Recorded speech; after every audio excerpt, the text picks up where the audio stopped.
मित्रांनो, आज तर भाकरी तुकडा काही केला नाही, काहीच करू वाटा नाही. मुंगे यायल्यात कमरातनं नुसत्या. चालले बघा डबल दवाखान्यात. ह्याच्यामध्ये सामान घेतलंय. सामान म्हणजे कपडे आहेत. आई गेली आजोळाला, मला पण ये म्हणली या काम आहे. आता काय काम आहे ते गेल्यावरच कळल. पण काहीच केलं नाही. आज जनावराला बिनवाराला बघाय घरी कोणीच नाही, तरी बी मी चालले. मी तरी काय करू आता, सगळे जिकडं तिकडं गेले तर आपापल्या कामाला, मी एकटीचं माझं मरण. सकाळी उठले बघा, व्हिडिओ काढता काढताच बंद ठेवला. माझं लय डोकं दुखायलं सकाळपासून, मला व्हिडिओच काढू वाटा नाही. म्हणजे जेव्हा आपली मनस्थिती आपलं शरीर चांगलं साथ देते तेव्हाच आपण व्हिडिओ काढू शकतो ना. इरवी असं काय दुखायलं की नाही व्हिडिओच काढायचा मूड राहत नाही. हे बघा यावर्षी काय झालंय माहिती का, हे जे हरभरा आहे हे गावरान हरभरा लहान, हे आपलं नाही दुसऱ्याचं आहे समजा. पण ही हरभऱ्याची भाजी खुडली नाही. दरवर्षी आम्ही मरणाची भाजी खुडतो आणि हाटून भाजी कराय किती भारी लागती माहिती ना तुम्हाला. किती कुणाकोणाला भाजी आवडती बरं, मला तर लय आवडती. या माझ्या ह्या दुखण्यानं बाहेर राहण्यानं माझ्या पण हात लागला नाही. आणि आमच्या घरात आमच्या रानात बारका हरभरं पेरलं नाही असलं गावरान, तसला काबुली हरभरा आहे. आणि टेन्शन माणसाला एवढं खातंय की काय सध्या खाण्याची इच्छा राहत नाही. एवढे ढाळे आलेत तरी आम्ही खायना झालो ढाळे सध्या. आणि आम्हाला बघा हो का रस्ता नाही जायला, असं रानानी 1-1.5 किलोमीटर चलत जावं लागते कुठपर्यंत, रोडपर्यंत. मग तिथं उभा राहायचं.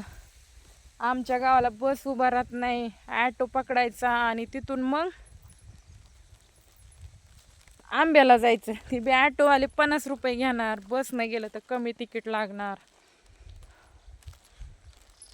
आमचा भाग लय चांगला आहे शेताच्या विषयी. आमच्या इकडं शेत लय बऱ्याचपैकी चांगले आहेत. बघा कसं पिकं आलं. हे पण गव्हाचं, हे आमच्या चुलत्याचं शेत आहे. मस्त गहू आलाय बघा. हे पण ही ज्वारी कशी आली छान मस्त. असो लय टेन्शन आहे मला. त्या नवऱ्याने दुसरं लग्न केलंय, मला फसवायला लागलाय. मला म्हणतंय मी लग्नच केलं नाही, तू ये नांदायला. मारून सगळे शरीराची वाट लागली. डोक्याचे केस उपटीत होता, केसाला धुरधुर मारायचा. त्यामुळं आज माझ्यावर इतकी वाईट वेळ आली की मला दवाखाना सुटाणा झालाय. आणि त्याला म्हणलं बाबा माझं काय बरं वाईट झालं तर तू लेकरं सांभाळणार का, तर ते म्हणतंय तुझ्या गळ्यात माझं मंगळसूत्र नाही, मी का सांभाळू लेकरं. मला सांगा मंगळसूत्राचा आणि त्या लेकरांचा काय संबंध आहे. ह्यानं लेकरांना जन्म तर दिलाय ना, मग लेकर सांभाळायला पाहिजेत का नाही. मग मला किती टेन्शन येत असन, माझं जर काय झालं तर माझ्या लेकरांचं कसं होईल. माझ्या लेकरांना आई आणि बाप तितकंच महत्त्वाचं आहे. पण जन्मलेपासून ज्या बापानं प्रेमच दिलं नाही लेकरांना, ते लेकरांना कशी माया येईन हो.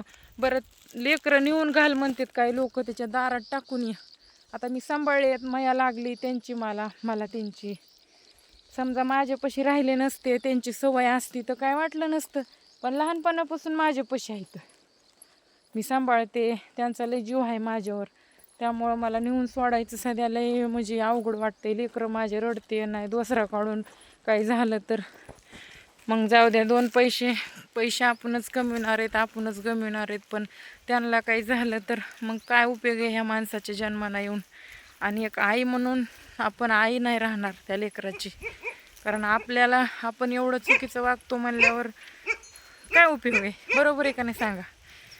त्यानं मोपशेन खाऊ चुकीचं वागायलाय, त्याला गरज नाही तिथली कुठली 20 वर्ष डिवोर्स झालेली बायको आणून नांदवायलाय.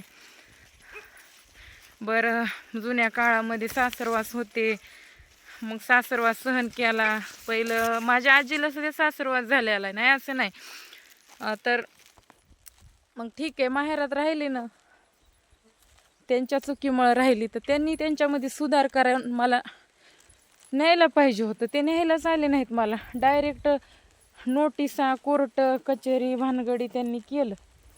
बरं केलं आणि आता किती अवघड करून ठेवलंय.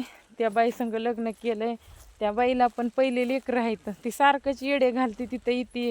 आता मी लांब आहे ना, त्यामुळे त्याला वाटतंय की केस करीन माझ्यावर, वॉरंट काढीन, मला अटक होईन, म्हणून मला इकडं फोन लावते. आणि आलादी ठेवतंय. आणि तेवढंच तर नाही, किती म्हणजे मानसिक ताण देतंय ती. गावात माझ्या कॉन्टॅक्टमधल्या लोकांना फोन लावते, माझी इज्जत काढते.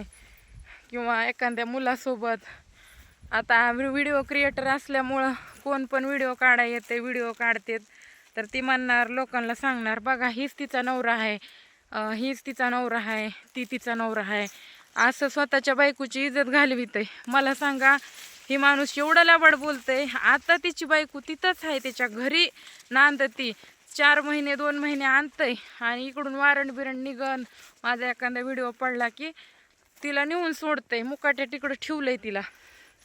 मग असं एवढं केलंय त्यांनी. बरं तेवढं तर करू द्या, केलंय ना त्यानं, त्याला मी आवडत नाही म्हणून, पण मी लेकरायला तरी द्यायचं होतं ना, सांभाळायचं होतं. कधी बाबा आपले लेकरं आहेत म्हणून त्यांना कपडा, खायला बिस्किट पुडा, काही दवाखान्याला पैसे खर्च तरी द्यायचा होता ना अर्धा. समजून घेणं खूप महत्त्वाचं आहे. मी दोघांनी मिळून 10-10 हजार खर्च केला तर लेकरं जगतेन, सुखात राहतेन. ती म्हणते मी निवळच काही देणार नाही लेकरायली, मला गरजच नाही म्हणते. आता मोठे मोठे लेकरं झालेत, सांभाळलेत. मोठे म्हणलं तरी कुठले मोठे हो, पोरगी 10 वर्षाची आणि पोरग आहे 7-8 वर्षाचं. कुठले मोठे, पण एवढले रक्त मांसाचे गोळे आता जरा सुधारलेत, कळते तरी झालेत, जरा राहू शकतात, कुठं बाहेर कामालाही गेल्यावर एकटी. मग त्याचं कर्तव्य आहे ना इथून पुढं तरी सुधरावं म्हणून. त्या बाईला आणून नांदविते, तिला खर्च करते, आणि ह्यानं ह्याच्या लेकरांना केलं असतं तर तेवढंच पुण्य लागलं असतं का नाही. कसं बायकांनी जगायचं काय माहिती. मला तर त्यांनी ती मोप सुखरूप आहे तिकडं सांगत आहे मला, मी लाख रुपये महिना कमवितोय म्हणून भुशारी, आणि मला माझ्या लेकरांना काहीच देत नाही, मला काही देत नाही. मला काय जाळायचंय का त्याची धन?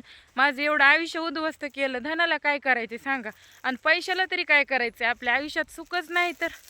ज्या लोकांमुळे आपलं आयुष्य उन्हात पडलं, आपल्याला वनवास भोगायची वेळ आली, त्या माणसाच्या धनाला घेऊन आणि ती करून काय जाळायचे?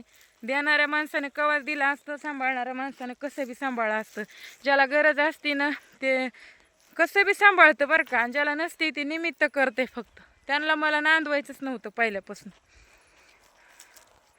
ती राहायला आलादी. तुम्हीच सांगा, नवरा बायको जरी परपंच करीत असले तरी आजच्या महागाईच्या काळामध्ये 20-25 हजार महिना घरामध्ये पुरत नाही.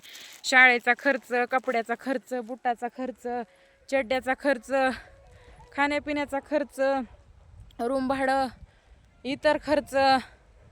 आपण कधी चांगलं वंगलं खातो, मग किती खर्च लागत असेल बघा. मग मी कशी करीत असेल? तरी माझ्या लेकराला मी हॉस्टेलला टाकले तरी मला मरणाचा खर्च लागत आहे.